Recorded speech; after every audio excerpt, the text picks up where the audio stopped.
आमचे प्रतिनिधी श्री प्रदीप पाटील यांच्याकडून प्राप्त एक बातमी. उद्योजकांकडून वित्त संस्थांच्याच म्हणजे बँकांच्या असलेल्या अपेक्षा. एखाद्या वित्त संस्थेकडून कर्ज मिळवण्यासाठी बरेच सायास करावे लागतात असे समजले जाते. वित्त संस्थांमधील पैसा हा त्यांच्या ग्राहकांचा असतो. त्यामुळे त्याचा विनियोग व्यवस्थित होण्यासाठी त्या संस्थांच्या अधिकाऱ्यांची जबाबदारी राहते. त्यामुळे वित्त संस्थांकडून कर्ज मागणाऱ्या उद्योजकांकडून ज्या काही अपेक्षा असतात त्याचा आपण विचार करू. क्रमांक 1. तंत्रशिक्षण. उद्योजकाकडे करणार असणाऱ्या उद्योगासंबंधी काय माहिती आहे, त्यासंबंधी त्याने एखादे शिक्षण प्रशिक्षण घेतले आहे किंवा अशा प्रकारच्या उद्योगात काही अनुभव घेतला आहे, त्यासंबंधी काही प्रमाणपत्र त्याच्याकडे आहे का, याची पडताळणी व्हायला हवी. क्रमांक 2. यंत्रसामग्री, कच्चा माल, बाजारपेठ व पुरवठादार.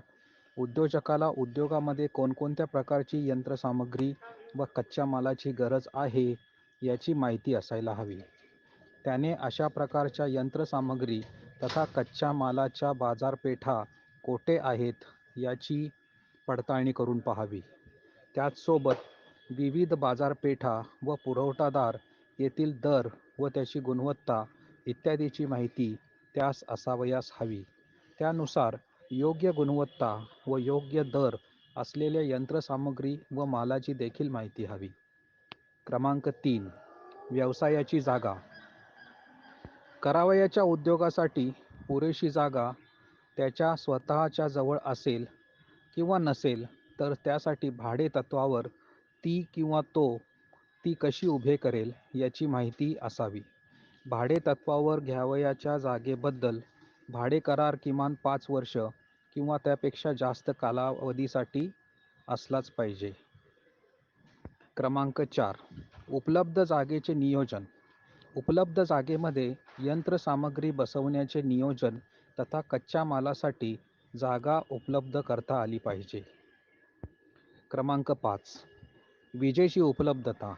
यंत्रसामग्री चालवण्यासाठी व पक्का माल तयार करण्यासाठी ज्या जागी विजेची उपलब्धता आहे किंवा नाही, ती किती शक्तीची हवी आहे याची पूर्तता करावयास हवी. क्रमांक 6. कर्जाचा प्रकार व स्वरूप.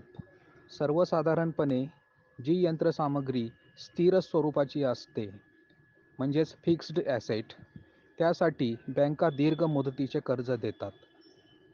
यंत्रसामुग्रीचा प्रकार तसेच त्याचा टिकाऊपणा व उद्योगातील नफ्याच्या प्रमाणानुसार सदर कर्ज 5 ते 10 वर्ष मुदतीचे असू शकते. याची परतफेड दरमहा मुद्दलाचे समान हप्ते व झालेले व्याज अशा प्रकारचे असते. यालाच टर्म लोन असे म्हणतात. कच्च्या मालासाठी व प्रक्रियेतील खर्चासाठी खेळते भांडवल हे अल्प मुदतीचे म्हणजे 12 महिने इतक्या कालावधीसाठी असते. याला कॅश क्रेडिट असे म्हणतात. सदर खात्यामध्ये मालाचे खरेदी व विक्रीचे तथा प्रक्रियेतील इतर खर्चाचे व्यवहार करावयाचे असतात. त्यामधून दरमहा लागणारे व्याज तेवढे वजावट होत असते. राष्ट्रीयकृत बँकांमधील अल्पमुदतीचे कर्ज खाते दरवर्षी पूर्ण भरावे लागत नाही, तर त्याचे दरवर्षी नूतनीकरण केले जाते. त्यासाठी उद्योजकाने वित्तीय संस्थेस असो अथवा बँकेस आपले वर्षाचे ताळेबंद पत्रक म्हणजेच बॅलन्स शीट व नफा तोटा पत्रक म्हणजेच प्रॉफिट लॉस स्टेटमेंट द्यावयाचे असते. शिवाय सदर कर्जासाठी उद्योजकाने उपलब्ध मालाचा साठा त्याच्या किमतीसह दरमहा बँकेला देणे अनिवार्य असते, ज्याला स्टॉक स्टेटमेंट असे म्हणतात. क्रमांक 7. स्वतःची गुंतवणूक. कोणतेही कर्ज देत असताना वित्त संस्था पूर्ण म्हणजेच प्रकल्प खर्चाच्या 100% देत नसते.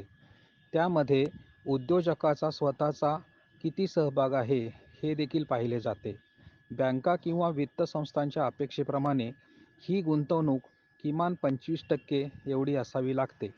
परंतु EMEGP तथा PMEGP सारख्या सरकारी संस्थांमार्फत पात्रतेनुसार केवळ 5 किंवा 10% इतकी गुंतवणूक उद्योजकाची असली तरी चालते. शिवाय सदर योजनांचे अंतर्गत 25% ते 35% पर्यंत अनुदान दिले जाते. त्यासाठी मात्र त्या संस्थांचे प्रशिक्षण त्या उद्योजकाने आधी पूर्ण करणे बंधनकारक आहे. क्रमांक 8. मालाची गुणवत्ता, उपयुक्तता व वर्गीकरण. अशा प्रकारे तयार होणारा माल, त्याची गुणवत्ता, वर्गीकरण व उपयुक्तता काय असेल याची माहिती उद्योजकाला असायला हवी. त्यायोगे खरेदीदार कोण असू शकतो, त्याचबरोबर विक्रीस योग्य अशी बाजारपेठ कोणती असेल याचे ज्ञान उद्योजकाला असायला हवे. या ठिकाणी उद्योजकाची कसोटी असते. बाजारात अशा प्रकारच्या आधीच्या उपलब्ध असलेल्या मालाशी व त्या उत्पादनांशी त्याची स्पर्धा असते. अशा वेळी आपल्या उत्पादनाची गुणवत्ता, उपयुक्तता व वेगळेपण ग्राहकांना पटवून देऊन मालाची विक्री करणे व त्वरित त्याचे मूल्य प्राप्त करून घेणे ही सचोटी महत्त्वाची ठरते. हे विक्री कौशल्य आणि नियोजन उद्योजकाने वित्त संस्थेस पटवून द्यायला हवे. क्रमांक 9. व्यवसायातील नफ्याचा अंदाज व प्रकल्प अहवाल. प्रत्यक्ष व्यवसायात उतरल्यावर सर्व व्यवहारातून मिळणारा फायदा हा महत्त्वाचा भाग आहे. त्यातून जाणारे बँकेचे हप्ते तथा व्याज, तसेच यंत्रसामग्रीचा घसारा, विविध भाडे, यातून उद्योजकाला स्वतःला किती शिल्लक राहणार आहे हे त्याला स्वतःलाच माहीत हवे आणि त्यानुसार त्याचा प्रकल्प अहवाल तयार करावयास हवा. अशा प्रकारे योग्य रीतीने तयार केलेला प्रकल्प अहवाल वित्त संस्थांच्या पसंतीस लवकर उतरतो व चटकन स्वीकारला जातो. प्रकल्प अहवालात अवास्तव दिलेली माहिती चाणाक्ष अधिकाऱ्यांच्या नजरेतून सुटू शकत नाही. क्रमांक 10. वित्त संस्था सिबिलद्वारे उद्योजकाचा क्रेडिट स्कोअर म्हणजेच गुणवत्ता पाहतात. म्हणजेच त्या उद्योजकाचा कर्जाबाबतीत इतिहास पाहिला जातो. यामध्ये यापूर्वी काही कर्जे माफीचा लाभ त्याने घेतला आहे का हे देखील पाहिले जाते. तसे असेल तर त्याचा कर्जासाठी पुनर्विचार केला जात नाही.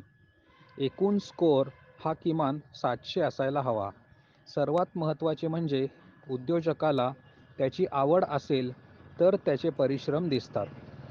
नंदकुमार कांबळे, वित्त अधिकारी, भारतीय युवा शक्ती ट्रस्ट, सांगली क्लस्टर. धन्यवाद.